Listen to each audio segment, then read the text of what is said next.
put your air conditioner on recirculation. Everything's just fine. Well, why do we need to lock ourselves up in our house? You really think that's going to cut it? Do you really think that's going to make the situation better?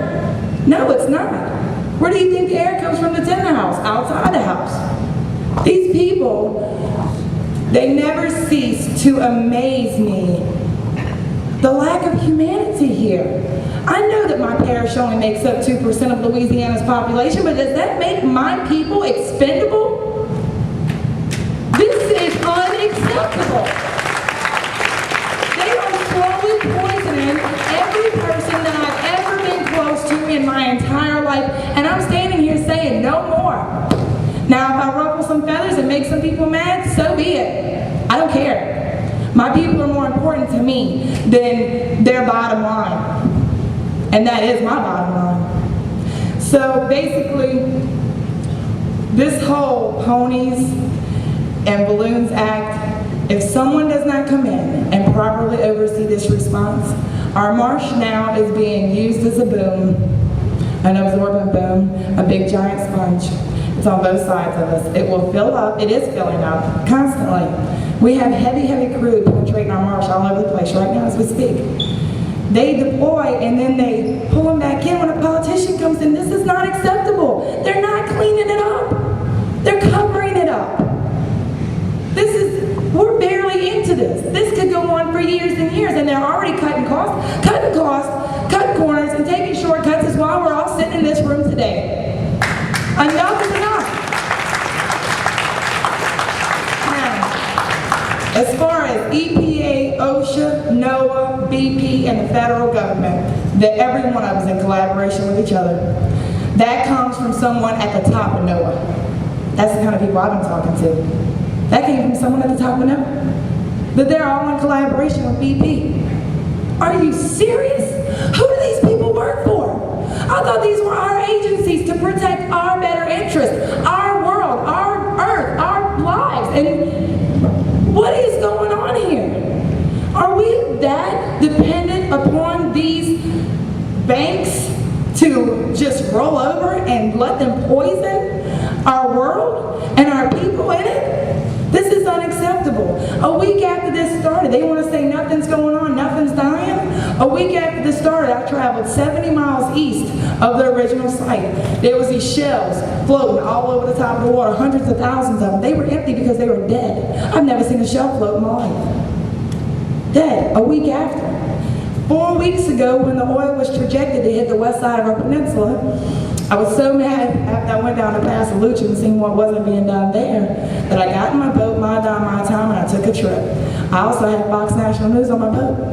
I traveled from Red Pass 10 miles to Four Bayous, about 10 miles the east side of Grand Island. Now the oil was projected to hit that side of the peninsula that day. 30 miles. I did not run into one response boat. I did not run into one piece of boom, hard or soft. 150 feet of sandbags on a 30-mile stretch of shoreline. This is unacceptable. So I decided on the way back, well, let me just go out from the coast a little bit and see what's going on. I ran into oil 3/4 of a mile off our coast. Not sheen, crude. As I'm traveling along back towards Red Pass, I look over the Gulf and I notice that there's big swarms of birds. That's not unusual. I figured they was diving on bait, but why are they diving into the oil sheen? Of course, birds don't know any better. We traveled out towards the birds. I wanted to see what they were diving into. I want to know. As we get out to the birds, I don't know if you've been on the water much or if you've seen a big school of fish. They have like a boil in the water. It looks like a pot boiling. The fish boil the water if it moves. As we drift into it, it's big bull reds with their mouths open on top of the water, laying sideways, swimming upside down in a circle. Again, hundreds of thousands of them, school after school after school. They were dying. They were so disoriented that they were running into the side of my boat.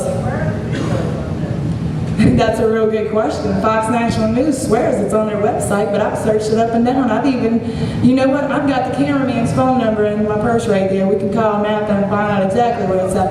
I've called them and asked them for it over and over again, and they won't give it to me. You know what? Everybody is saying a media blackout, a media blackout. Yes, ma'am, there is a media blackout. Sydney, Australia, 60 Minutes came over and they did a real nice piece. I watched it on their website. The transcript is still there. 24 hours after the video hit the website, it disappeared. You know, as far as the fishermen can catch shrimp elsewhere comment, I want to make something real clear. We have been fighting imports and regulations for the last 20 years. They have regulated us to the point as commercial fishermen that my husband personally has 7 different permits. The only thing that my husband does not do is oyster. So if there's shrimp somewhere else, or we can use gill net or whatever we need to use in order to provide a food source for this country, a natural way to feed people, then somebody point me in that direction and let me know where it is, because I've looked all over the place. I came back here 4.5 years ago and rebuilt from dirt because this is my home and I love Louisiana. I live right out in the middle of nowhere in the boondocks. The bottom line here is, if the country does not stand up and say no more, we must take action. We cannot sit back, and if this stuff does not stop, guys, this is going to go global. It will destroy 1/3 of the world's water.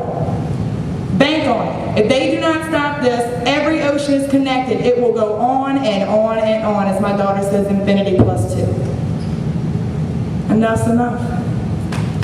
I'll take any questions after. Thank you for listening.